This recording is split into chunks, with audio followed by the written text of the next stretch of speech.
আল্লাহ রসুল সাল্লাল্লাহু আলাইহি সাল্লাম নবুয়তের 23 বছরে, নবুয়ত প্রাপ্তির 23 বছরে এবং নবুয়তের পূর্বে 40 বছর, মোট 63 বছরে নবীজি কখনো জন্মদিবস পালন করেননি। হযরত সাহাবায়ে কেরাম পালন করেননি। এবং নবীজির কোনো হাদিস, কোনো কিতাবের মধ্যে বলে শত সহস্র লক্ষ হাদিসের মধ্যে একটা হাদিসে সূক্ষ্ম থেকে সূক্ষ্ম বলে সেই সমস্ত কিতাবের মধ্যে নবীজির সমস্ত কিছু লিপিবদ্ধ থাকলেও বলে ঈদে মিলাদুন নবী, জশ্নে জুলুস, নবীর জন্মদিবস পালন সংক্রান্ত কোনো হাদিস সেখানে নাই। নবীর আগমনে কেউ যদি আনন্দ করতে চায়, আনন্দ করে, বলে পৃথিবীর কারো বাধা দেওয়ার কোনো শক্তি নাই। আমার নবীর আগমনে আনন্দ হবে, আনন্দ করবে, উল্লাস করবে, এই ব্যাপারে কারো কোনো দ্বিমত নাই, কেউ কোনো বাধা প্রদান করবে না, করতে পারবে না। তবে হ্যাঁ, এখন প্রশ্ন হলো এই আনন্দের উদ্দেশ্যটা কি হবে? নবীজির আগমনের আনন্দের উদ্দেশ্য কি হবে? এই আনন্দটা কিভাবে প্রকাশ করতে হবে? এটার পথ পদ্ধতি নিয়ম কিভাবে হবে? নবীর আগমনে আনন্দিত হওয়া,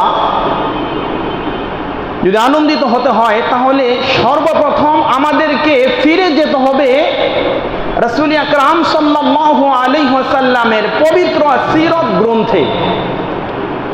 এই সিরত গ্রন্থের মধ্যে নবী আকরাম সাল্লাল্লাহু আলাইহি ওয়াসাল্লাম তিনি কিভাবে তার জন্মদিবস পালন করেছেন, কিভাবে মিলাদুন নবী পালন করেছেন, সেই বিষয় আমাদেরকে দেখতে হবে। গোটা সিরাতের মধ্যে, নবীর পবিত্র সিরাতের মধ্যে যদি তাকিয়ে দেখি, নবুয়তের 23 বছরে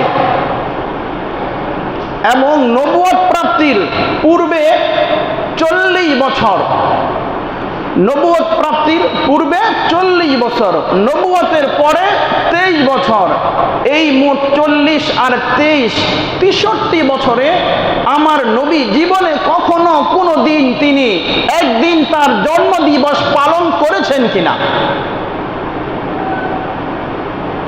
এই 63 বছরে সিরতের কিতাবের মধ্যে বলে কোনো একদিন আল্লাহর পয়গম্বর নিজের জন্মদিবস পালন করেন নাই, মিলাদুন নবী তিনি পালন করেন নাই।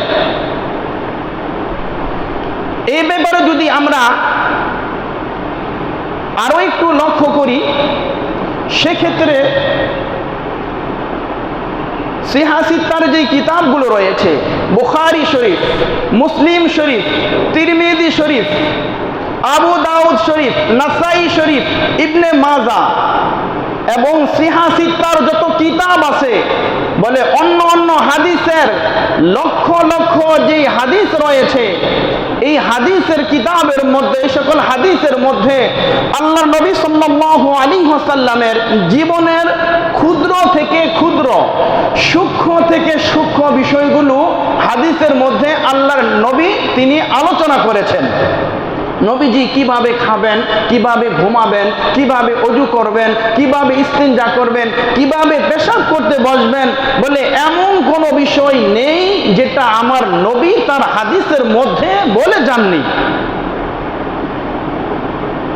তাহলে সিয়াসিত্তার কিতাব সহ অন্যান্য হাদিসের কিতাব, লক্ষ লক্ষ হাদিসের মধ্যে নবীজির সূক্ষ্ম থেকে সূক্ষ্ম, ক্ষুদ্র থেকে ক্ষুদ্র বিষয়গুলো আলোচনা করা হয়েছে, লিপিবদ্ধ করা হয়েছে।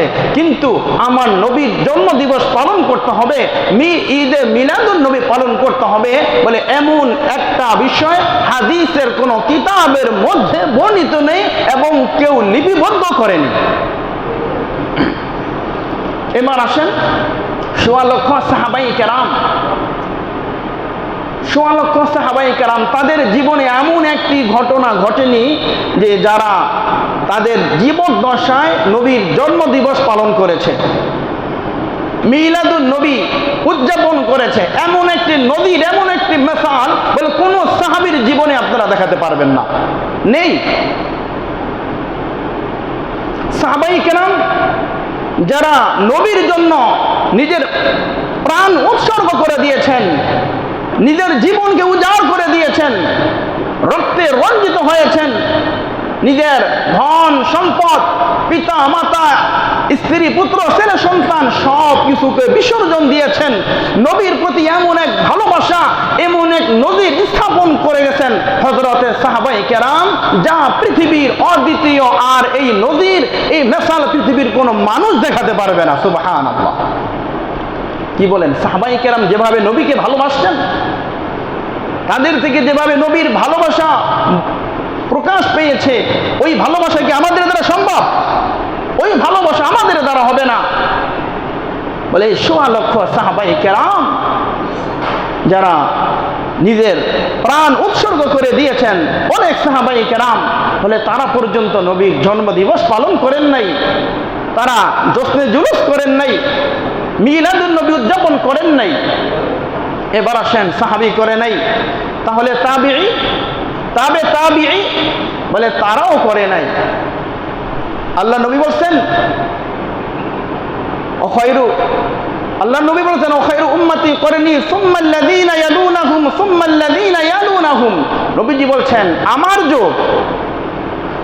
যুগ, আমার পরে তাবিঈর যুগ, তাবিঈ বলে সাহাবায়ে কেরাম, তাবিঈ বলে স্বর্ণের 3 যুগ, সোনালী 3 যুগ। এই সোনালী 3 যুগের শ্রেষ্ঠ 3 যুগের কোনো এক যুগে না সাহাবী, না তাবিঈ, না তাবিঈ বলে কেউ কোনোদিন তারা নবীর এই জন্মদিবস তারা পালন করেননি। তারা তো পালন করেন নাই, নবীজি বলতেছেন এই কথা যে আমার মৃত্যুর পরে শরীয়তের মধ্যে এমন কোন কাজ ইবাদত মনে করে সওয়াবের আশায় যদি নতুন ভাবে উদ্ভাবন করা হয়, তাহলে সেটাকে বলা হয় বেদাত। এবার আসেন ইমামে আজম, ইমাম আবু হানিফা রহমতুল্লাহ আলাই, ইমাম মালিক রহমতুল্লাহ আলাই, ইমাম শাফি রহমতুল্লাহ আলাই, ইমাম আহমদ ইবনে হাম্বল রহমতুল্লাহ আলাই, 4 মাযহাবের 4 ইমাম। ইমাম আবু হানিফা রহমতুল্লাহ আলাই তিনি তাবিঈ, তিনি 10 জন সাহাবীকে দেখেছেন। এই ইমামে আজম ইমাম আবু হানিফা রহমতুল্লাহ আলাই তিনি নবীজির জন্মদিবস পালন করেননি, জশ্নে জুলুস তিনি করেননি। ইমাম মালিকও নয়, ইমাম শাফিও নয়, ইমাম আহমদ ইবনে হাম্বলও নয়। শুধু তাই নয়, সিহাহ যে কিতাবের লেখক ইমাম বুখারী রহমতুল্লাহ আলাই, যিনি বুখারী শরীফের লেখক, ইমাম বুখারী রহমতুল্লাহ আলাই, ইমাম মুসলিম রহমতুল্লাহ আলাই, ইমাম তিরমিজি রহমতুল্লাহ আলাই, ইমাম আবু দাউদ রহমতুল্লাহ আলাই বলে এই সকল মনীষীরা, বড় বড় মনীষীরা বলে তারা পর্যন্ত নবীর এই মিলাদের, নবীর জন্মদিবস তারা পালন করেননি। বলে তারা তো পালন করেননি, বলেন তারা তাদের এত কিতাব, এত ফিকা, এত হাদিস, এত গ্রন্থ, এত কিছু তারা লিখেছেন, বলে তারা তাদের কোনো কিতাবের মধ্যে নবীর জন্মদিবস পালন করতে হবে বলে সাধারণ থেকে সাধারণ কোনো কিতাবের মধ্যেও তারা এই কথাটি বর্ণনা করেননি। তাহলে আল্লাহ রাসূল সাল্লাল্লাহু আলাইহি সাল্লাম নবুয়তের 23 বছরে, নবুয়ত প্রাপ্তির 23 বছরে এবং নবুয়তের পূর্বে 40 বছর, মোট 63 বছরে নবীজি কখনো জন্মদিবস পালন করেননি, হযরতে সাহাবায়ে কেরাম পালন করেননি। এবং নবীজির কোনো হাদিস, কোনো কিতাবের মধ্যে বলে শত সহস্র লক্ষ হাদিসের মধ্যে একটা হাদিসে সূক্ষ্ম থেকে সূক্ষ্ম বলে সেই সমস্ত কিতাবের মধ্যে নবীজির সমস্ত কিছু লিপিবদ্ধ থাকলেও বলে ঈদে মিলাদুন নবী, জশ্নে জুলুস, নবীর জন্মদিবস পালন সংক্রান্ত কোনো হাদিস সেখানে নাই। 4 মাযহাবের 4 ইমাম কেউ করলেন না, ইমাম বুখারী, মুসলিম কেউ করলেন না। বলে তাদের মৃত্যুর বলে তাদের 600 বছর পর এসে, তাদের 600 বছর পর এসে এরপরে এই নবীর জন্মদিবস পালিত হওয়া শুরু হয়ে যায়।